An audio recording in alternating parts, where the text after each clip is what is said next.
Morning, everyone. This is Rucker. I'm here again for another constitutional talk. I'd like you to take a moment, hit the subscribe button, and if you like us here, I'd like you to hit the bell and let us know you like us. I just don't want you to miss any of the important things we're talking about. Now, as we approach Thanksgiving, I thought we'd do a reading of George Washington's Proclamation. Now, I'm sure you remember George Washington's in our first panel up there, overlooking the crowd here, and here is the first time he serves as president of anything, to my knowledge, and that's the president of the Constitutional Convention. Now, what I'm going to read today is from the Messages and Papers of the Presidents. It's a very important set of books. It's out of print. But what I want to read you today is from the 3rd day of October, A.D. 1789. This is the first proclamation for a national day of Thanksgiving. And I know we all think of Thanksgiving as the Pilgrims and a harvest festival, where they're basically having a big feast following the harvest, and they've invited the Indians over to share it. But this is the first as an actual country. Okay, and once we've established the president's seated, and he decides to declare a national day of Thanksgiving.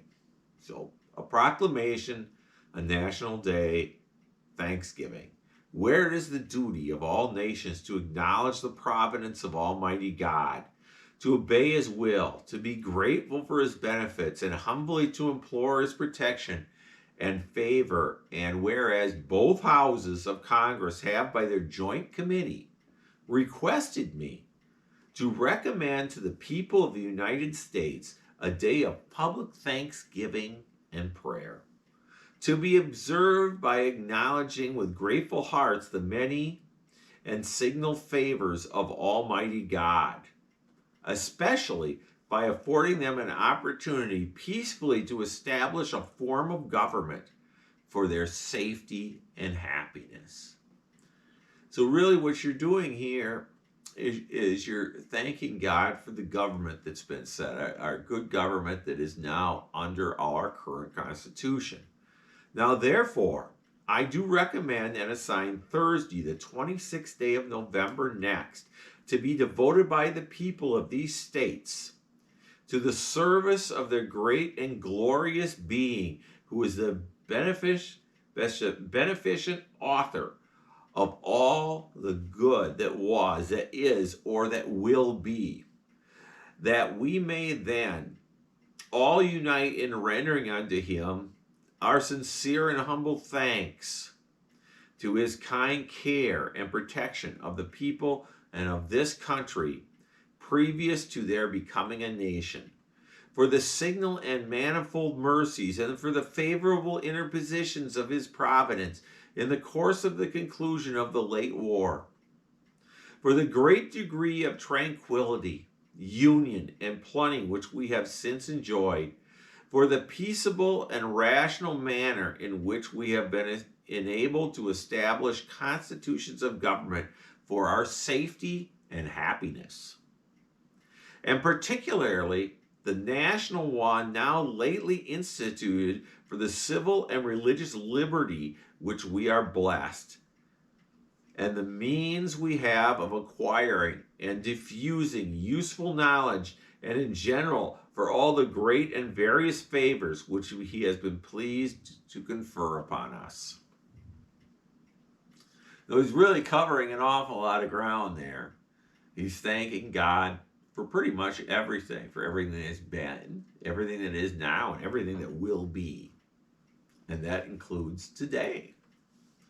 And also that we may then unite in many humbly offering our prayers and supplications to the great Lord and ruler of nations, and beseech him to pardon our national and other transgressions, to enable us all, whether in public or private stations, so no matter who we are, to perform our several and relative duties properly and punctually, to render our national government a blessing to all the people by constantly being a government of wise, just, and constitutional laws, discreetly and faithfully executed and obeyed, to protect and guide all sovereigns and nations, especially such as have shown kindness to us, and to bless them with good government, peace, and concord, to promote the knowledge and practice of the true religion and virtue, and to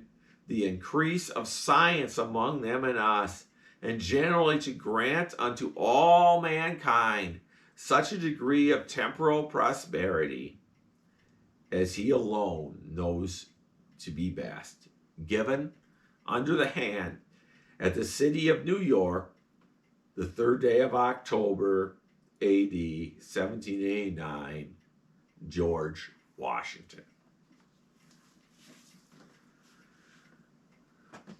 Now, I want you to think about our first proclamation and exactly what he's saying to us. He's thanking God for everything, for our good government, for the late war, which is our war for independence. He's thanking us for a constitution, for virtuous people aiding in setting up a government, and in good laws that will be passed. Now, by November of 1789, it's 2 years after the Constitutional Convention, and they've elected a president who has just begun serving, and Congress has been going through setting up a Congress. James Madison, one of the House Representatives, has been running around trying to get a Bill of Rights through. So he's working on that in Congress. And it's about this period of time that George Washington, and by the direction of both houses of Congress, I might add, they're the ones that suggested this to him, according to his proclamation. And here he is telling us that it's important, it is the duty of all nations to acknowledge the providence of Almighty God. He's not telling you to follow the Catholics, the Lutherans, the Methodists, the Presbyterians, the Quakers, or any of the other denominations that are there present. So he lumps them all together under the Almighty God and tells us we should thank him for the blessings. He wants God on our side to help us set up this government. I really want you to get an idea of what we're talking here and what we're celebrating. So as you gather for your Thanksgiving, what we hope is a big feast, the pumpkin pie and the maybe the cookies, the turkey, maybe you've got a Thanksgiving ham today, but before you get to your dinner, and before you get to watching maybe the football games that are there on Thanksgiving, I just want you to think about our founders and the founding and what George Washington was really asking us to do. So with that, you have a good day now, and I'll catch you next time on the next Constitutional Talk. Please subscribe. I'd appreciate it. Thank you. Have a good day. Bye. Happy Thanksgiving.